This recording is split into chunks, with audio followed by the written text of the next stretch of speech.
ಓಂ ಶ್ರೀ ಗಣೇಶಾಯ ನಮಃ. ಓಂ ಶ್ರೀ ಗುರುಭ್ಯೋ ನಮಃ. ಕಾರ್ತೀಕ ಪುರಾಣ ಅಧ್ಯಾಯ 1. ಕಾರ್ತೀಕ ಮಾಸದ ಮಹಿಮೆ ಮತ್ತು ಕಾರ್ತಿಕ ವ್ರತದ ಕಥೆ. ಸೂತ ಪುರಾಣಿಕನು ಸಕಲ ಪುರಾಣಗಳನ್ನು ಅರಿತು ಅಧ್ಯಯನ ಮಾಡಿದ್ದನು. ಒಮ್ಮೆ ಶೌನಕಾದಿ ಮುನಿ ಸೂತ ಪುರಾಣಿಕರನ್ನು ಕುರಿತು, ಮುನಿವರ್ಯರೇ, ಸನಾತನ ಧರ್ಮದಲ್ಲಿ ಕಾರ್ತೀಕ ಮಾಸದ ಕಥೆ, ಮಹಿಮೆ, ಮಹತ್ವ ಅತ್ಯಂತ ಶ್ರೇಷ್ಠ. ತಾವು ವ್ರತದ ಆಚರಣೆ, ಫಲದ ಬಗ್ಗೆ ನಮ್ಮೆಲ್ಲರಿಗೂ ತಿಳಿಸಿ. ಎಲ್ಲರೂ ಆಚರಿಸಿ ಪುಣ್ಯ ಗಳಿಸಿಕೊಂಡು ಆನಂದ ತುಂದಿಲರಾಗುತ್ತಾರೆ ಎಂದರು. ಭಾರತ ತಪೋಭೂಮಿ, ಪವಿತ್ರ ದೇಶ. ಭೂಮಿಯ ಮೇಲೆ ಲಕ್ಷಾಂತರ ಮುನಿಗಳು ವಾಸವಾಗಿದ್ದಾರೆ. ನೈಮಿಷಾರಣ್ಯದಲ್ಲಿ ಶೌನಕಾದಿ ಮುನಿಯನ್ನು ಸೂತ ಪುರಾಣಿಕನು ಅಪೇಕ್ಷೆ ಪಟ್ಟು ವ್ರತದ ನಿಯಮಗಳ ಬಗ್ಗೆ ಕೇಳಲು ಮುನಿಗಳು ಅತ್ಯಂತ ಸಂತೋಷದಿಂದ ಹೇಳಲು ಪ್ರಾರಂಭಿಸಿದರು. ಈ ವ್ರತದ ಬಗ್ಗೆ ಬ್ರಹ್ಮ ನಾರದ ಮಹರ್ಷಿಗೆ ಶ್ರೀ ವಿಷ್ಣು ತನ್ನ ವಕ್ಷಸ್ಥಲ ನಿವಾಸಿ ಶ್ರೀ ಮಹಾಲಕ್ಷ್ಮಿ, ಶಿವನು ತನ್ನ ಪ್ರಾಣವಲ್ಲಭೆ ಗಿರಿಜೆಗೆ ಹೇಳಿರುವರು. ಮುನಿಗಳೇ, ನಿಮ್ಮ ಆಸಕ್ತಿ ಭಕ್ತಿಯನ್ನು ಕಂಡು ನಾನು ಹರ್ಷಚಿತ್ತನಾಗಿರುವೆನು. ಸಕಲರಿಗೂ ಸನ್ಮಂಗಳ ಉಂಟಾಗಲಿ. ನಾನು ಈಗ ನಿಮಗೆ ಕಾರ್ತೀಕ ಮಾಸದ ವ್ರತದ ಮಹಿಮೆಯನ್ನು ಹೇಳುವೆನು. ನೀವು ಕೇಳುವಂತರಾಗಿ. ಹಿಂದೆ ವಸಿಷ್ಠ ಮುನಿಯು ಆಕಾಶ ಮಾರ್ಗವಾಗಿ ಪ್ರಯಾಣಿಸುತ್ತಿರುವ ಸಮಯದಲ್ಲಿ ಮಿಥಿಲೆ ನಗರವನ್ನು ನೋಡಿದನು. ವಸಿಷ್ಠ ಮುನಿಯು ಋಷಿಗಳಲ್ಲಿ ಒಬ್ಬರು, ಪ್ರಜಾಪತಿಗಳಲ್ಲಿ ಒಬ್ಬರು ಎನಿಸಿರುವ ವರುಣನ ಮಗನಾಗಿದ್ದರು. ಮಿಥಿಲೆ ನಗರವನ್ನು ಜನಕ ಮಹಾರಾಜನು ಅತ್ಯಂತ ಆನಂದ ಪ್ರಾಮಾಣಿಕವಾಗಿ ಆಳುತ್ತಿದ್ದನು. ಪ್ರಜೆಗಳು ಅತ್ಯಂತ ಸುಖಿಗಳಾಗಿದ್ದರು. ಜನಕ ಮಹಾರಾಜನು ರಾಜರ್ಷಿ ಬಿರುದನ್ನು ಗಳಿಸಿಕೊಂಡಿದ್ದನು. ವಸಿಷ್ಠ ಮುನಿಯು ಜನಕ ಮಹಾರಾಜನನ್ನು ಭೇಟಿ ಮಾಡಲು ಮಿಥಿಲೆಗೆ ಆಗಮಿಸಿದನು. ವಸಿಷ್ಠ ಮುನಿ ಋಷಿಗಳಲ್ಲಿ ಅತ್ಯಂತ ಶ್ರೇಷ್ಠನಾಗಿದ್ದನು. ತನ್ನ ಅರಮನೆಗೆ ಆಗಮಿಸಿದ ವಸಿಷ್ಠ ಮಹಾಮುನಿಯನ್ನು ಅತ್ಯಂತ ವಿನಯದಿಂದ ಕೈಮುಗಿದು ಅಕ್ಕರೆ ಆದರದಿಂದ ಶಿರಬಾಗಿ ಆಹ್ವಾನಿಸಿದನು. ಅರಮನೆಗೆ ಕರೆದುಕೊಂಡು ಹೋಗಿ ಅರ್ಘ್ಯಪಾದ್ಯಾದಿಗಳನ್ನು ನೀಡಿ ಸತ್ಕರಿಸಿದನು. ಜನಕ ಮಹಾರಾಜನು ವಸಿಷ್ಠರ ಕುಶಲ ವಿಚಾರಿಸಿದನು. ಕುಡಿಯಲು ಹಾಲು, ತಿನ್ನಲು ಹಣ್ಣುಗಳನ್ನು ನೀಡಿ ಮನಸ್ಸನ್ನು ತಣಿಸಿದನು. ಸ್ವಲ್ಪ ಸಮಯದ ನಂತರ ಬಂದ ಕಾರ್ಯದ ಬಗ್ಗೆ ಕೇಳಿದನು. ಮುನಿಗಳೇ, ತಾವು ಅರಮನೆಗೆ ಆಗಮಿಸಲು ಕಾರಣವೇನು? ನನ್ನಿಂದ ಯಾವ ಸೇವೆ ನಿಮಗೆ ಸಲ್ಲಬೇಕಾಗಿದೆ? ನೀವು ಮಿಥಿಲೆಗೆ ಬಂದದ್ದು ನಮ್ಮ ಪುಣ್ಯ. ನಮ್ಮ ಪ್ರಜೆಗಳ ರಾಜ್ಯ ಪುನೀತವಾಯಿತು. ನಿಮ್ಮ ಪಾದ ಸ್ಪರ್ಶದಿಂದ ನಮ್ಮ ಅರಮನೆಗೆ ಪಾವನವಾಗಿದೆ. ನಾನು ನಿಮ್ಮ ಇಚ್ಛೆಯನ್ನು ಪೂರೈಸಲು ತುದಿಗಾಲಿನಲ್ಲಿ ನಿಂತಿರುವೆ. ನೀವು ಬಂದ ಕಾರಣವನ್ನು ವಿವರಿಸಿ. ವಸಿಷ್ಠ ಮುನಿಗಳು ಜನಕರಾಜನ ಆತಿಥ್ಯದಿಂದ ಸಂತಸಗೊಂಡರು. ಅವನ ವಿನಯಪೂರ್ವಕ ಮಾತುಗಳಿಂದ ಮುನಿಗಳ ಮನಸ್ಸು ಸಂಭ್ರಮಗೊಂಡಿತು. ಜನಕರಾಜ, ನೀನು ಮತ್ತು ನಿನ್ನ ಅರಮನೆಯ ಜನರು ಕುಶಲವಾಗಿರುವರೆಂದು ಭಾವಿಸಿದ್ದೇನೆ. ನಿನ್ನಲ್ಲಿ ನನಗೆ ಕೇಳಲು ಸಂಕೋಚವೇ? ನಾನು ಒಂದು ಮಹಾಯಾಗವನ್ನು ಮಾಡಬೇಕೆಂದು ನಿಶ್ಚಯಿಸಿರುವೆ. ಯಾಗ ಎಂದರೆ ಸುಮ್ಮನೆ ನಡೆಸಲಾಗುವುದೇ? ಯಾಗಕ್ಕೆ ಅಪಾರ ಹಣ ಖರ್ಚು ಆಗುತ್ತದೆ.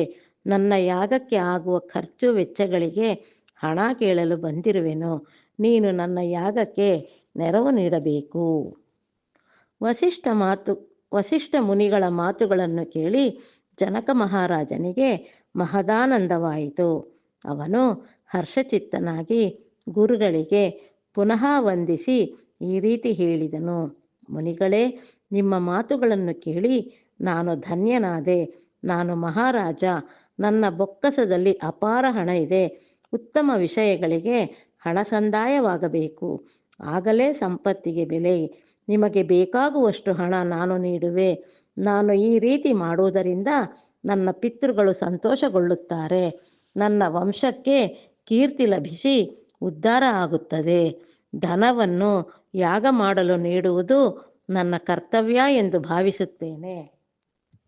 ಮುನಿಗಳೇ, ನನಗೆ ಒಂದು ಆಸೆ ಅಭಿಲಾಷೆ ಇದೆ.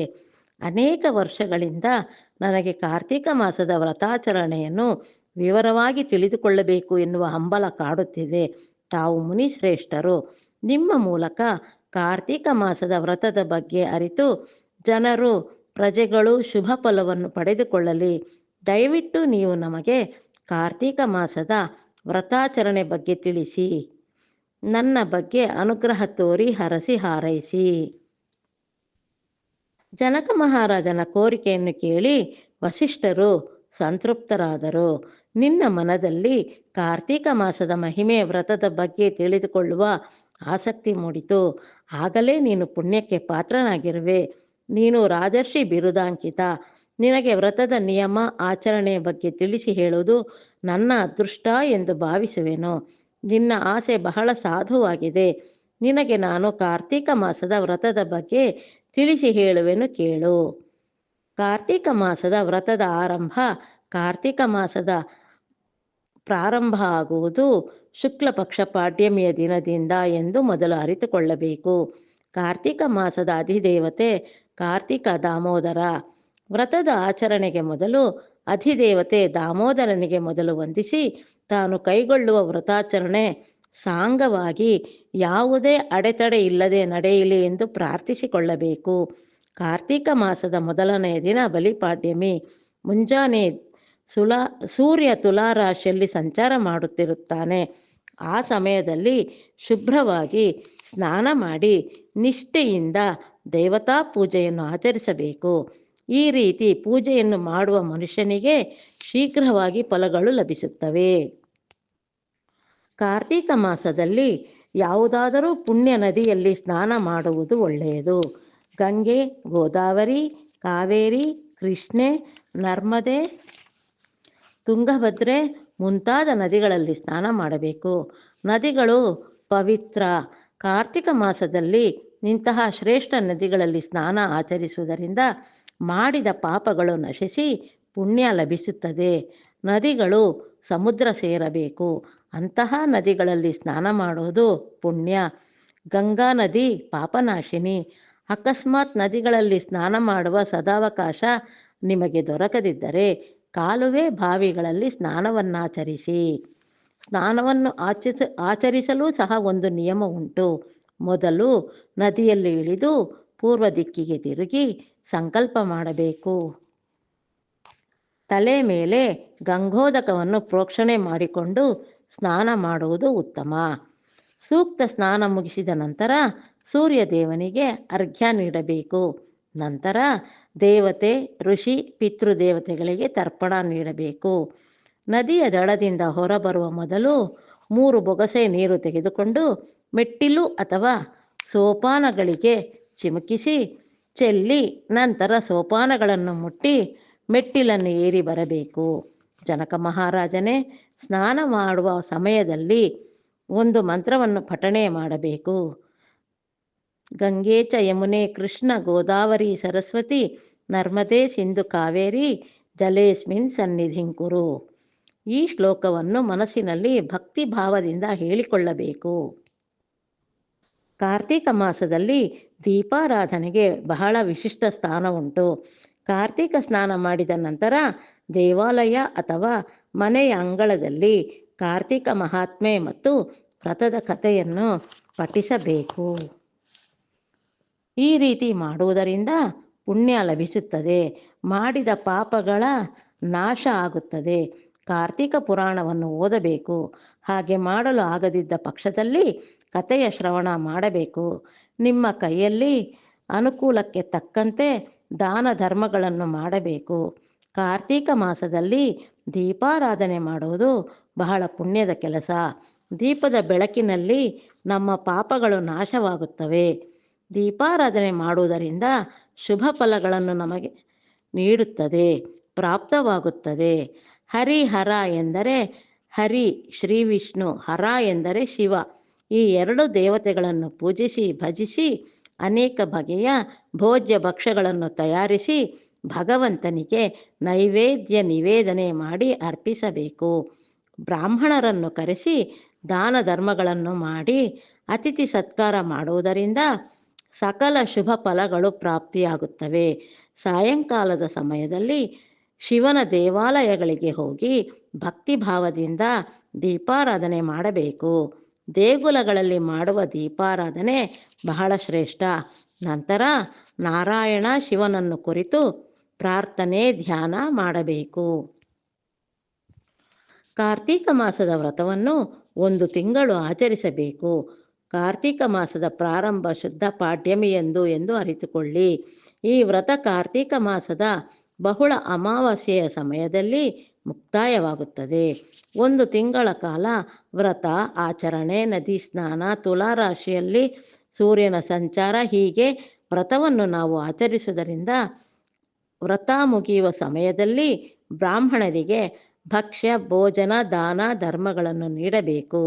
ಬಲಿಪಾಡ್ಯಮಿ, ಕಾರ್ತೀಕ ಸೋಮವಾರ, ಏಕಾದಶಿ, ಉತ್ಥಾನ ದ್ವಾದಶಿ, ವೈಕುಂಠ ಚತುರ್ದಶಿ, ಹುಣ್ಣಿಮೆ, ಅಮಾವಾಸ್ಯೆ ಈ ದಿನಗಳು ಈ ಮಾಸದಲ್ಲಿ ಅತ್ಯಂತ ಶ್ರೇಷ್ಠ. ಕಾರ್ತೀಕ ಮಾಸದ ವ್ರತದ ಆಚರಣೆ ಮಾಡಲು ಜಾತಿ ಮತಗಳ ಭೇದ ಇಲ್ಲ. ಯಾವುದೇ ವರ್ಣಗಳ ನಿಬಂಧನೆ ಇಲ್ಲ. ಸ್ತ್ರೀ ಪುರುಷ ಎನ್ನುವ ವ್ಯತ್ಯಾಸ ಭೇದ ಇಲ್ಲ. ಯಾರು ಬೇಕಾದರೂ ವ್ರತದ ಆಚರಣೆ ಮಾಡಬಹುದು. ವ್ರತದ ಆಚರಣೆ ಮಾಡಲು ಬೇಕಾಗಿರುವುದು ಕೇವಲ ಶ್ರದ್ಧೆ, ಭಕ್ತಿ. ವ್ರತದ ಆಚರಣೆ ಮಾಡುವುದರಿಂದ ಸಕಲ ಪಾಪಗಳು ನಶಿಸಿ ಹೋಗಿ ಮುಕ್ತಿಗೆ ಪಾತ್ರರಾಗಬಹುದು.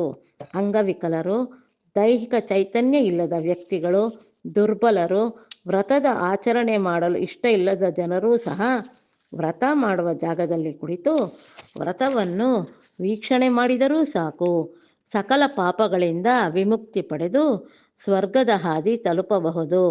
ಹಿಂದೆ ಈ ವ್ರತ ಆಚರಣೆ ಮಾಡಿದವರು ವಿಷ್ಣು ಸಾಯುಜ್ಯವನ್ನು ಗಳಿಸಿಕೊಂಡಿದ್ದಾರೆ. ಕಾರ್ತೀಕ ಮಾಸದ ಮಹಿಮೆಯನ್ನು ಅರಿತು ವ್ರತ ಮಾಡಿದರೆ ಸಾಕು, ಜೀವನ ಧನ್ಯ ಎಂದು ಹೇಳುವಲ್ಲಿ ಮೊದಲನೆಯ ಅಧ್ಯಾಯ ಮುಕ್ತಾಯವಾಯಿತು.